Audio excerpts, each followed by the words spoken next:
आज मैं भगवद गीता के बारे में ऐसी बातें बताऊंगी जो आप जानते नहीं होंगे। जैसा कि भगवद गीता हिंदुओं के सबसे पवित्र ग्रंथों में से एक है, इसमें कोई संदेह नहीं। गीता में ज्ञान और विज्ञान कूट कूट कर भरा है। आज हम जानेंगे गीता से जुड़ी कुछ बातें जो ज़्यादातर लोगों को नहीं पता है। मैं कुछ आपको 8 बातें ऐसी बताऊंगी जो शायद ही बहुत कम लोगों ने सुनी होगी। पहले जानते हैं गीता के बारे में कुछ फैक्ट्स जो ज़्यादातर लोग नहीं जानते। गीता को सबसे हैरान कर देने वाला यह तथ्य तो यही है कि श्री कृष्ण ने गीता का ज्ञान अर्जुन को दिया। श्री कृष्ण भगवान विष्णु के अवतार है। भगवान विष्णु एकमात्र भगवान हैं जिन्होंने आज तक अवतार लिए। श्री कृष्ण ने गीता ज्ञान ठीक युद्ध से पहले युद्ध भूमि में दिया, परंतु गीता को हम लड़ाई का प्रतीक नहीं मानते, ना ही इसे युद्ध में जुड़ी कोई जानकारी है, बल्कि गीता में तो संपूर्ण मानव जाति का कल्याण और शांति की बात कही है। जहाँ पर ज़्यादातर धार्मिक ग्रंथों में कुछ ऐसा कहा गया है कि आप ऐसा करो, ऐसा ना करो करके आपको नर्क मिलेगा, इसमें बिल्कुल उलट गीता में श्री कृष्ण ने कभी भी नहीं कहा कि अर्जुन तुमने मेरी बात ना मानी तो तुम्हारे साथ बुरा होगा या तुम्हें मेरी बात माननी ही होगी, बल्कि गीता में श्री कृष्ण ने अर्जुन को केवल सही मार्गदर्शन दिया और अंतिम निर्णय अर्जुन पर ही छोड़ दिया। श्री कृष्ण ने अर्जुन पर कुछ भी थोपा नहीं। श्री कृष्ण ने अर्जुन को एक बार भी ऐसा नहीं कहा कि तुम्हारे ऐसा करने से ऐसा होगा, अगर तुम ऐसा नहीं करोगे तो पाप के भागीदार होंगे। यह बात गीता को बाकी सभी धार्मिक ग्रंथों से थोड़ा अलग और थोड़ा भिन्न कर देती है। दोस्तों, यह सारे फैक्ट्स तो सब जानते हैं, लेकिन अब मैं आपको श्रीमद् भगवद गीता के बारे में कुछ हैरान कर देने वाले फैक्ट्स बताऊंगी। क्या आप जानते हैं द्रौपदी चीरहरण के समय 2 कौरव ऐसे भी थे जिन्होंने इसका विरोध किया था।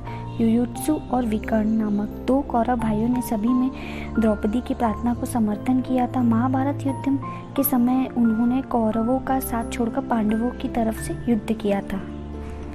और एक ये भी सत्युग, क्या आप जानते हैं सत्युग में सभी पर्वतों के पंख हुआ करते थे। एक बार इंद्रदेव के यज्ञ में विघ्न पड़ने के कारण इंद्रदेव ने सभी पर्वतों के पंख को काट दिया था।